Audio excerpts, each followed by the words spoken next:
The retired agent grabbed the still warm hand of the assassin who had broken into his home late at night to kill him, then fired 2 shots point blank. The dog remained perfectly calm, clearly trained to ignore disturbances. He immediately dialed 911, reporting an intruder who had caused casualties. He deliberately made his voice tremble and his breathing sound labored, sounding exactly like a terrified septuagenarian. In this way, he quickly fabricated the illusion of a home invasion robbery. Sure enough, the police noticed discrepancies. The victim was well-dressed, hardly resembling a homeless robber, and the pistol was fitted with a silencer, clear signs of a professional hitman's equipment. Faced with their questioning, he momentarily lost his words. Even as a former top-tier operative, 2 decades of retirement had dulled his professional edge. Yet the officers seemed more inclined to believe the elderly man before them, even going so far as to offer him plausible explanations, like the recent armed robbery of a convenience store involving an AK-47. Though the immediate crisis had passed, he knew this was no place to linger. He quickly fabricated a story about staying with relatives and prepared to leave. After gaining permission, he went to the bedroom and opened a hidden compartment containing multiple passports and cash. For decades, it was precisely through these multiple identities that he had managed to remain hidden until now. Early the next morning, he set off. However, while resting along the way, someone suddenly called him. He was greatly surprised, as no one knew this number. The caller then informed him a tracking device had been placed in his car. By matching the signal from the vehicle, they could trace the number back to him. The call ended abruptly. Though unsure of their motives, he realized modern technology had changed the game. Chase veered onto a side road, and sure enough, pursuers soon followed. But they found only a deliberately discarded tracker. Everyone assumed the old man had fled in panic, yet he knew only counterattack could bring real survival.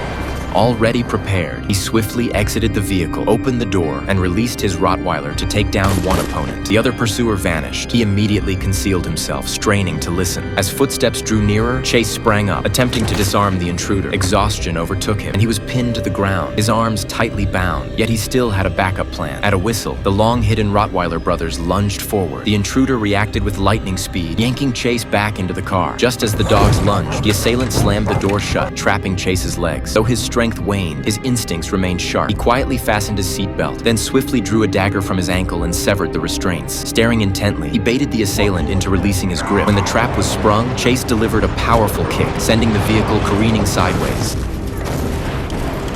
Now Chase was struggling. His body ached, and it felt like several ribs were broken. Yet the man remained wide-eyed. At that moment, Chase's 2 dogs had caught up. At his command, the Rottweilers swarmed forward. Afterward, he struggled to crawl from the wreckage, his vision blurred and breathing labored. The once fierce Chase might truly be growing old, but he knew exactly what to do next. He walked to the camera, dialed the number back using the man's phone, and issued his final declaration of war. From this moment on, all peace ended completely, and the real battle had only just begun.